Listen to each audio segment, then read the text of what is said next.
Okay, let's get into it because, I usually don't go into the depths of things because I assume people use their common sense. But obviously, common sense isn't so common, and I should know that by now. So please go ahead and read the full comment that this sister wrote because it basically writes out the ayah of the Quran where it writes how and why these multiple wife situation comes along. Okay, and fairness is a huge part of it.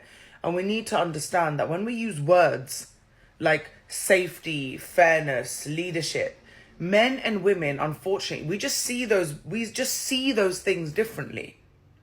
We don't register these words in the same way. This is why, like, learning to communicate on a more intellectual level with people and advancing your communication, by reading books, speaking to people, entering different areas of life, it will allow you to understand more philosophical elements, when we're having these kind of conversations. If you're really basic and you lack emotional intelligence and you just have a low IQ, you're never going to fully be able to comprehend these concepts. If you have a low IQ, an EQ, the first thing you're going to do is take bits out of this that suits your motivations. That's what, low lives do. But there is so much detail in behind your ability to be fair. The fact that this is for orphans and divorced women. And the fact that a conversation, listen, these kind of things, this particular ayah does not completely eradicate all the rest of the ayahs. This is where we're lacking in intelligence as human beings. Like, one thing doesn't cross out another. So you will ignore the ayah that says about, don't lie, don't cheat, be honest, be faithful, Allah is watching you. And then you will take this ayah and then you will ignore the rest of them just to justify this one.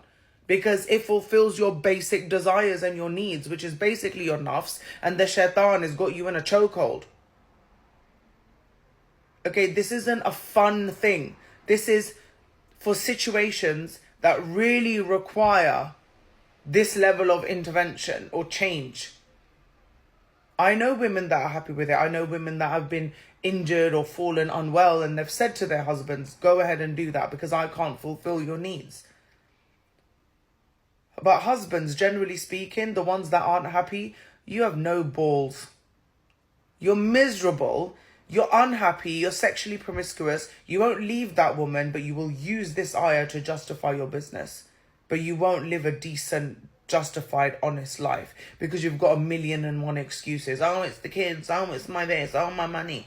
Because you don't have integrity. You're weak. And this is why I say to women, if you come across men that are shoving multiple marriages in your face and justifying it continuously, they don't have empathy for the female experience. They are not men with integrity. They are men that are looking for routes to fulfill their basic desires. That is not the type of man you want to settle down with. Throw him away immediately.